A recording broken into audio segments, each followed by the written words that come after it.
day, ladies and gentlemen. Welcome to another Warframe guide. Extra special edition today. We're not looking at a frame, we're instead looking at leveling and the simple man's guide to it. So in Warframe, you probably thought at some point, man, how do I gain mastery really freaking quickly? To which this video shall answer. Now, the fundamental thing is first, we're going to look at what mastery actually is. So within Warframe, you currently have the ability of reaching Mastery 25. It is physically impossible to reach that any further than that because there's only enough items in the game to take you that far. Now, what is Mastery? Mastery is the accumulated EXP gained from leveling your weapons and your frames.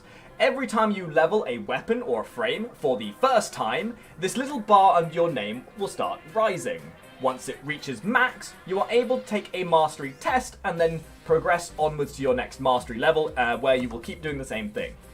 Some things to bear in mind is that every time you level a weapon for the first time, or a frame for the first time, only that initial time will grant you EXP. Or mastery EXP, sorry. There are some slight variations with this. For example, with with amps and Zors. Zors and amps, you gain the EXP for the prism for the amp and the blade for the Zor. However, you don't get it on the first level of it. With prisms and amps, prisms and blades with the Zors, you need to level them, then guild them, and then you get the EXP for them once they've been gilded.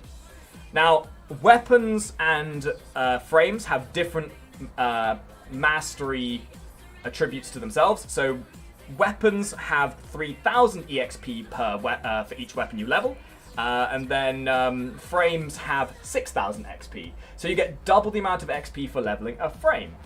So that's the summary of it. The general idea is you want to keep leveling new things, always leveling something new. Keep making new things, keep producing more things. So sometimes you're going to be, you're not always going to have the ability of leveling new things because you're going to be limited by your resources.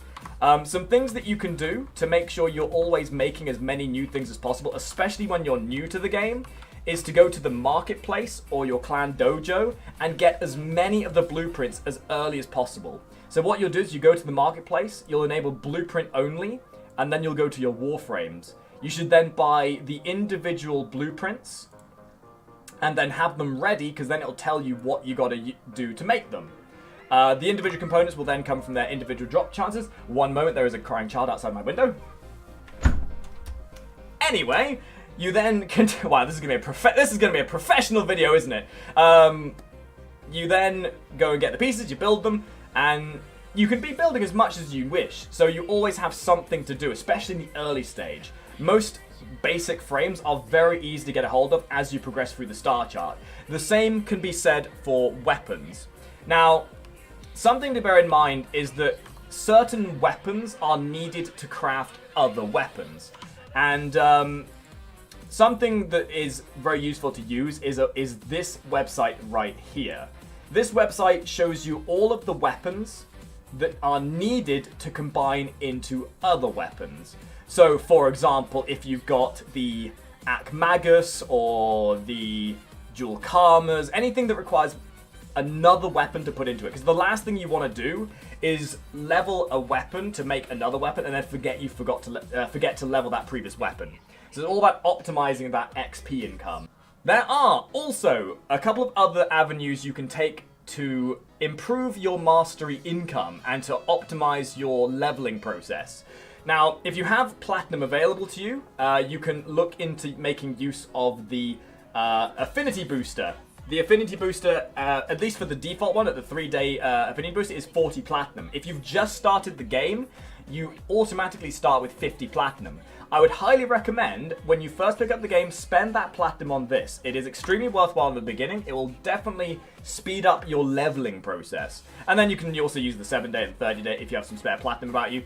And the glorious thing with Warframe, platinum becomes much more easily attainable as you get into the game. So these sort of resource credit affinity boosters become very easy to make use of in the future. And obviously, if you're trying to level up a lot of things, putting a little bit of money into the game can be quite helpful. Obviously, this isn't needed. It's just going to speed the process up. Take into consideration are your slots. Obviously, you are only able to level as many things as you can hold. So again, if platinum is to your advantage and you have the ability to buy some of these slots, then buying additional weapon slots, Arcwing slots, and frame slots is an exceptionally advised thing to do.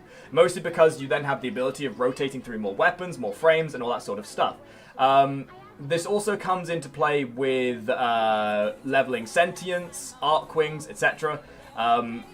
There are certain things you can do to also get free slots. For example, there is a code known as free sword. This in turn will give you a free weapon and also give you a slot in the process. Just another little thing you can do to optimize your potential of leveling. Okay, so now let's look at the actual process of leveling weapons. There's a few things you can do to really get a hold of how easy it is to level. One thing to realize is that Grineer as a whole give more XP than any of the other enemy types. But if you're looking to level effectively and quickly, whatever the latest planet you're up to is, go to the defense or the survival of that planet.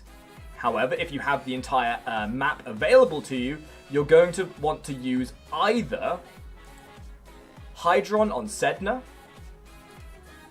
or Helene on Saturn. Both of these are the identical same mission. Now, the reason these two missions are the best for XP in terms of actual missions is because they are both Grineer, and they both spawn large numbers of enemy in a very small condensed area, making it very easy to farm them. And when it comes to leveling, it's about speed and efficiency, and if you have a very simple, efficient mission, you're going to level much more effectively. Now, the difference between the two specifically is not much. Helene tends to be preferred by pug groups and people who are doing things by themselves because it's lower level. You don't need to worry quite so tremendously about relying on a decent setup to deal with higher level enemies. However, statistically, Hydron does give the most amount of XP per enemy for a defense mission. It is personal preference. They both do work well for leveling. Personally, I'd recommend Helene unless you have a really optimized team full of lots of AoE frames with the ability of buffing and making sure you're killing things as quickly as possible.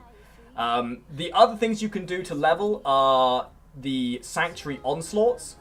Regular Sanctuary Onslaught can be used to level frames and weapons, and it is very, very fast in the rate that it brings you in Affinity.